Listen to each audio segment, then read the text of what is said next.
तो सदन के अंदर बैठ करके आंखें मारते हैं, आंखें मारते हैं। कल यहाँ बालक बुद्धि का विलाप चल रहा था।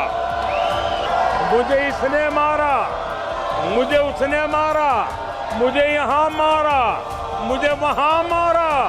बालक बुद्धि में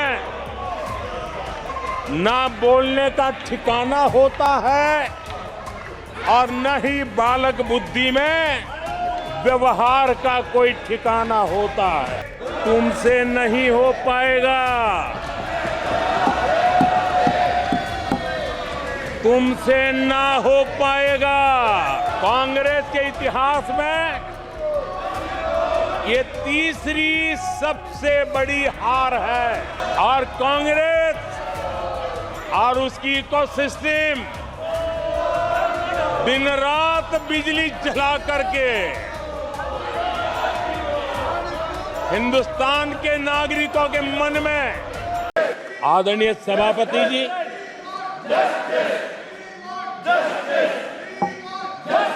आजकल सिंपैथी गेन करने का एक नई ड्रामेबाजी शुरू की गई है, नया खेल खेला जा रहा है। मैं एक किस्सा सुनाता हूं। एक बच्चा स्कूल से आया और जोर जोर से रोने लगा और उसकी मां भी डर गई, क्या हो गया। बहुत रोने लगा और फिर कहने लगा, मां मुझे आज स्कूल में मारा गया, आज स्कूल में मुझे उसने मारा, आज स्कूल में मुझे इसने मारा, और जोरों जोरों से रोने लगा। मां परेशान हो गई। उसने उसे पूछा कि बेटा बात क्या थी, लेकिन वो बता नहीं रहा था, बस रो रहा था, मुझे मारा, मुझे मारा।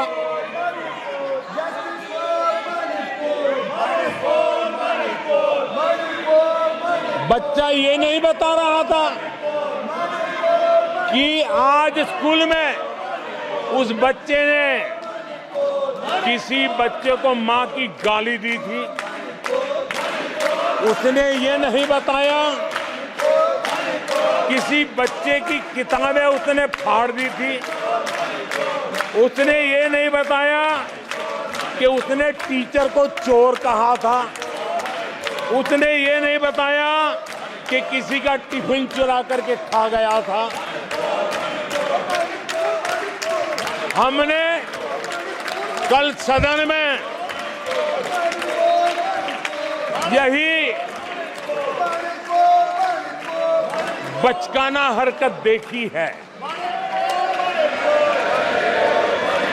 कल यहाँ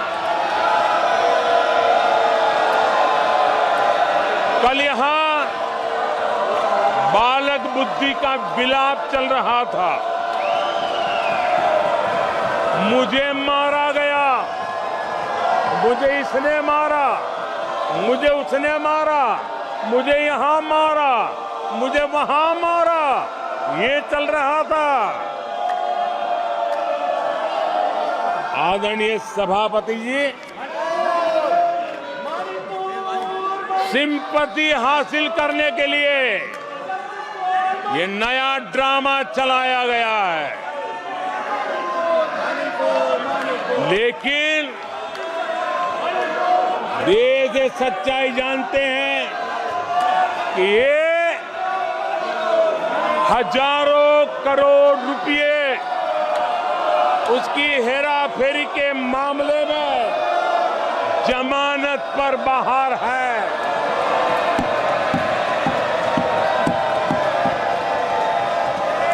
ये ओबीसी वर्ग के लोगों को चोर बताने के मामले में सजा पा चुके हैं। इनको देश की सर्वोच्च अदालत पर गैर जिम्मेदाराना बयान देने के बाद माफी मांगनी पड़ी है।